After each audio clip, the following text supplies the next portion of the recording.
Welcome to today's live stream. I am Mukkove, and I am here to be a companion for you on your journey to mastering your emotions or mastering emotions in Christ so that we can have better relationships with God, with ourselves, and with others, especially with our kids and our family, so we can raise them up to be emotionally mature and all the benefits that come with that of walking in their destiny and being the world changers that God has called them to be. So, getting started a little late, having technical difficulties again. So I'm trusting that somebody really needs to hear what I'm going to do today. I'm going to grab a drink. And I see I need to plug in my computer along with my other tech issues today. So, how do we handle mistakes? I know for me, for a long time, a mistake was like unacceptable. And the self-talk, or sometimes it would come out loud too, of I should know how to do this. Can't believe you're so stupid. This is pathetic. Things like that. Just wasn't very nice to myself. And so wondering if you experience that too. If not, that's great. But maybe you're watching some of your kids experience that and not having grace for themselves to not know how to do something or to make mistakes. And that's super hard to watch, especially if you've experienced it yourself, because it's not fun to live treating yourself that way. And we don't have to live treating ourselves that way. So, and I actually was thinking that I had done a video and then I realized that it was a blog post. So I'll put a link to that below on 3 ways that your mistakes can actually bless your kids. Because as moms, I so often hear, I don't want to mess up my kids. I don't want to damage my kids. I don't want to make any mistakes. And well, that on one hand is like a good sentiment. Like, yeah, obviously we don't want to mess up our kids and we don't want to hurt them or harm them. But also is completely unrealistic. And if you somehow could live without ever making a mistake and they didn't ever have to see how you dealt with making a mistake, then how are they going to know how to handle their own other than to condemn themselves for making mistakes? Because, like, mom cannot make mistakes. So why can't I be like that? Not very helpful, since we make mistakes. It's part of learning. And we know that in the natural, we don't expect our child to walk and never fall down, never stumble. We don't expect to learn how to ride a bike without ever making a mistake. It's just as we get older and as that we somehow think there shouldn't be a learning curve anymore. There shouldn't be a process of trying and it not working right. That I want to do it, and so it just should work. And it's just not realistic, and it's not helpful to want, really to want that. It's not helpful. And I think it's helpful to frame hurt, because I hear that a lot. I don't want to hurt my kids, or I don't want to hurt anyone, or I don't want to upset anyone. But to look at, is it hurting or is it harming? And I think, pretty sure I learned this in Boundaries from Dr. Cloud and Dr. Townsend. Excuse me. If you have a broken leg, it hurts. And to get that bone set back in place the way it belongs is going to hurt. But not hurting you and leaving it the way it is because you don't want to hurt you is going to harm you. That leg is not going to function properly again if you don't go through the hurt, through the temporary pain of getting it set back where it needs to be. And a broken bone is actually stronger after after it heals. It's actually stronger. So not that we want to get hurt, but that not that we want to get hurt and we don't want to hurt it, that we don't like the pain, but to look at, and the break wasn't beneficial in the first place. It's not like God is like, oh, I'm going to make your legs stronger, let's break it. No, it got broken. However that happened, and God uses it to make it stronger. And so the same with our mistakes. It looks like somebody's watching. You can say hi. Oh, let me see if I can figure out.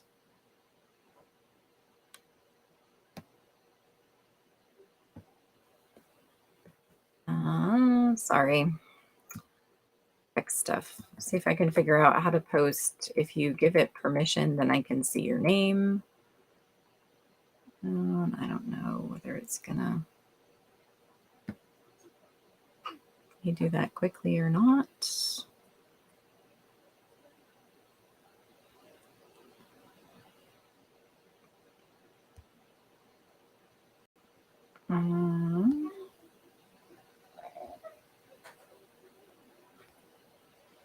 Maybe.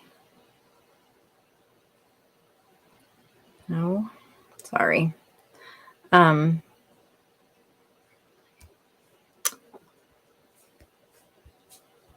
See if I can find my live video to comment on. I don't know why it wouldn't be at the top.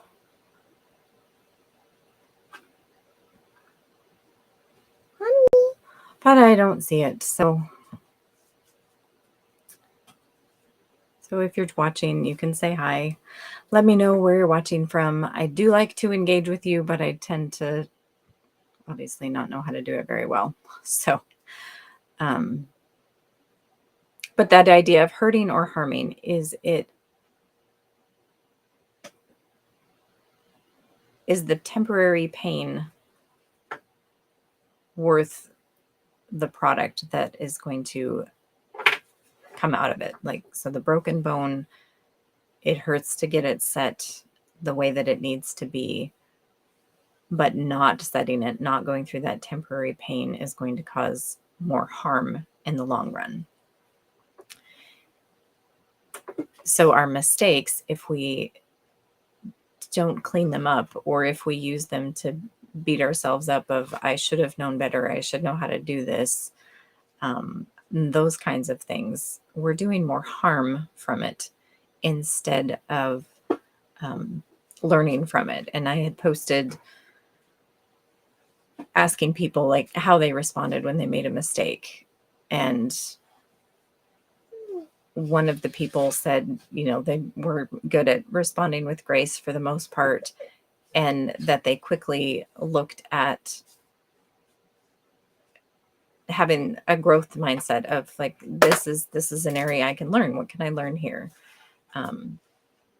Rather than where I spent so many years of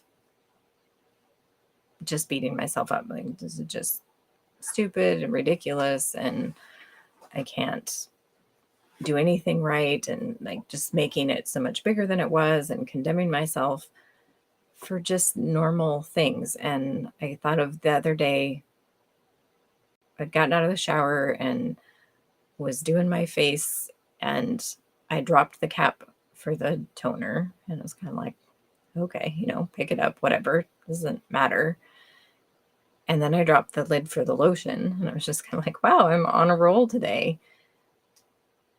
And as I was thinking about doing this video, I thought that wouldn't have been my response a few years ago.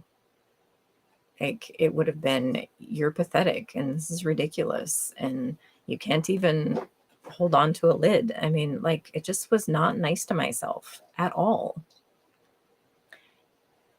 And whether you, like, if you struggle with that, your kids see it, and then they treat themselves that way.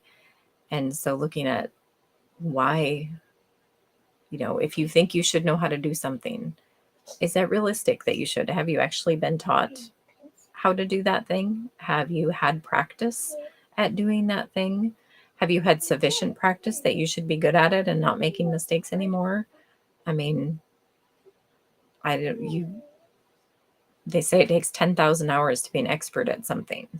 So, like, have you really had enough practice that you're not going to be making mistakes?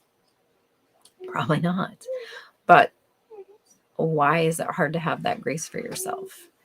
And more than likely, it's because there wasn't that grace when you were younger. Whether it was specifically spoken or demonstrated that you just shouldn't make mistakes. That was too much of a bother to have you make a mistake or to have to slow down and teach you something or explain things to you again. And the voice of your parents or your primary caregivers becomes your internal voice. And so pay attention to how you react when you make a mistake. Who does it sound like? Is it kind and loving and supportive and understanding of the growth process that you're going to make mistakes? It takes time to learn things. And even when you learn things, we have so many things going on in our life that sometimes we're still going to make mistakes. Like things just go wrong. And like the example of dropping the lids, it's not even a mistake. It just happens, but it's something that I would have been mean to myself about in the past. So let's think about that. What does your inner voice sound like?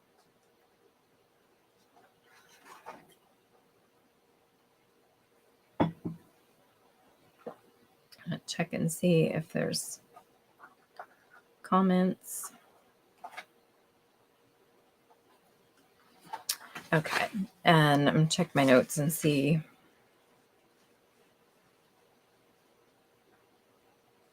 Okay, so we talked about, like, are we hurting or harming? And it's a good perspective to keep in mind when you're looking at your mistakes. Like, if it did harm, then we apologize and we make restitution and we set things right. And not doing that does create even more harm. But doing it creates one of the blessings of making mistakes, is that you're modeling for the people that you're in relationship with. And as a mom, that's primarily your kids, what it looks like to make a mistake, what it looks like to ask and receive forgiveness, what it looks like to make things right after you've made a mistake.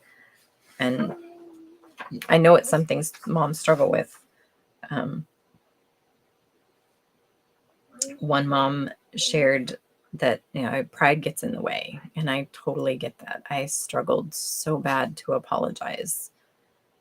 And again, it goes back to that old programming from childhood of it was not okay to make a mistake in my childhood mind. And I'm not blaming my parents. That's just how I interpreted what went on, was that it was not okay to make a mistake. And so then you try to hide mistakes, and then it's not safe. So to admit that you made a mistake comes up against that pride. And I had a way in my head that it made sense to explain it, and it's gone. So, but reparenting, it's sometimes called, like treating yourself differently now, treating yourself like a kind and loving parent that you needed now. Because maybe you had kind, loving parents, but they kind of missed what you needed in some areas. That's okay. Like, we're all imperfect. We're going to do that to our kids too. But if we have the relationship where we can come back to it and talk through it and grow and learn, because we made mistakes, but can I learn from that? How can I do better? How can I give you what you need instead of trying to give you what I needed? Because they're not us. So talking about pride getting in the way, talking about needing accountability, which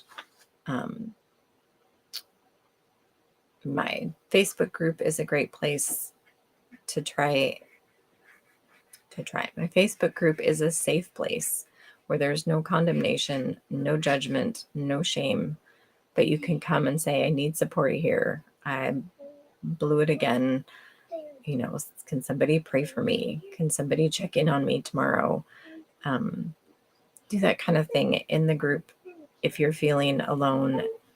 And I had posted earlier this week too of, you know, if you're afraid to share your mistakes and your messes, that means that shame still has a hold on you, which means that you need more healing. You need for your thinking and believing about yourself to come in line with what God says about you. And it said, you know, not that you just share your messes everywhere, like it's in a mature, wise fashion with safe people in appropriate places. And one of the moms was like, well, what if you don't have any safe people? And I get that. It's hard. It's hard. And part of it, again, if you grew up where it wasn't okay to make mistakes, then it's really hard to believe that there's safe people out there. And it's hard to know how to find safe people if you weren't taught that. But there actually is wisdom, and I'll do another video on finding safe people. But for sure, like if you're like, no, I'm trying and there just aren't safe people, like the women at my church just gossip and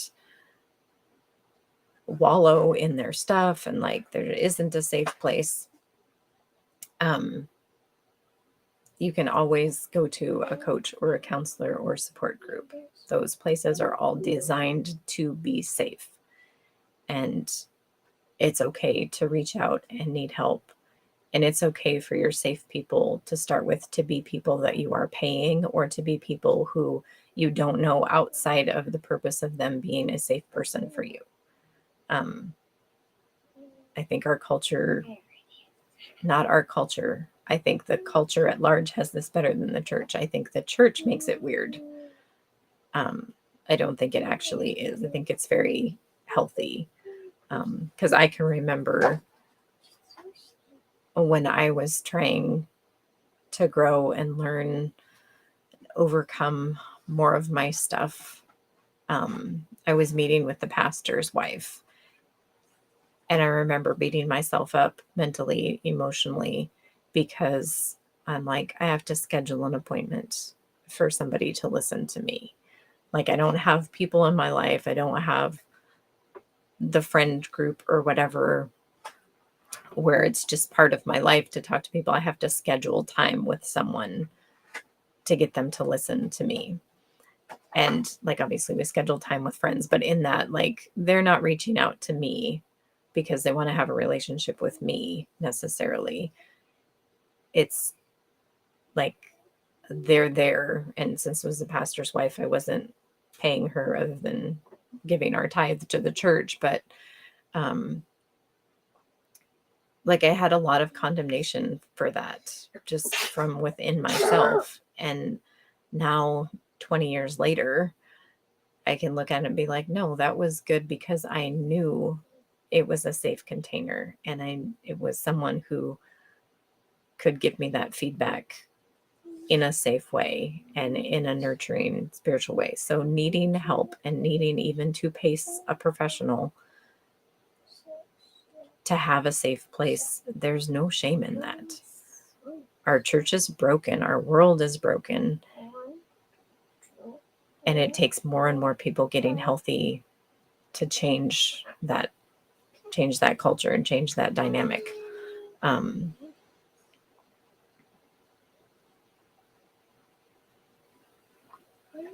feel like I have just rambled a bunch today, but like I said, I had challenges getting on, and I'm just trusting that the Holy Spirit will speak to you what you need. Say hi. Tell me where you're watching from. Just talking about how to handle mistakes. Handle them by being kind to yourself. Handle them in a way that you would be happy to have your child handle their mistakes if they were to copy you. And if that's hard to do, then look at what are those voices saying, the ones that just automatically come and tell you that you're an idiot or you're pathetic or you should know better? Where are those voices coming from? Why are they there? Why do they feel true? And that we know things in our head, but we feel things are true, and they don't always agree. And those places where they don't agree is where there's more healing that's needed. And that's the work that I love to do and walk you through. So you can reach out to me if you have questions about that. But you handle your mistakes by being kind to yourself, by modeling repentance and forgiveness, because then your kids can see what that looks like and what it looks like. I mean, that's discipleship, training them in how to live a godly life by example, because that's what they're going to follow, is your example. And then the last part of that is to point them to God themselves when they make a mistake. Like, you're modeling that for them, and to point them to God when you make a mistake. Of, I do make mistakes. I do things that hurt you. I unfortunately might even do things that harm you sometimes,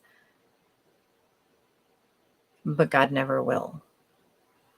And being able to direct them to Him and their relationship with Him for comfort and wisdom in the times that you as a human fail, because you're going to. And teaching them that He's different. Like, yes, we're trying to be like Him, but we make mistakes. But He doesn't make mistakes. He is always there. And He always has the grace and the wisdom, and He has the power to transform anything into something for your good. That doesn't mean that because it happened, it was good. It doesn't mean that because it happened, He wanted it to happen. But it does mean that He can take whatever happens and transform it into something that will benefit you. Like the broken bone being stronger after it heals from the break than it was before.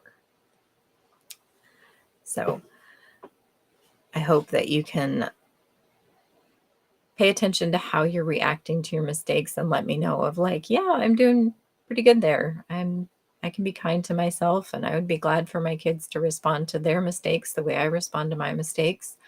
Or if that's not the case, like, let me know.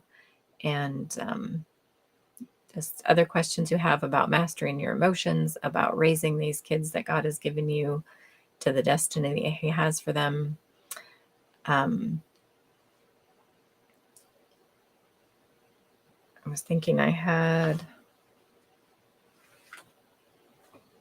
an announcement. I guess just that if you need a place to make mistakes, to be able to share your mistakes and have that be an okay thing, I'll put a link to my Facebook group in the description. And then I also will be opening up, I have a membership for moms where it's just more intentional. You get time to come on and ask me questions live. And that group takes priority over the Facebook group, where you can get that support and even some coaching around mastering your emotions and raising your kids in a godly way. So I'll put information on that too. And bless you. You're doing well. The fact that you want to do well is an amazing thing, and I'm proud of you. Remember that your healing heals generations.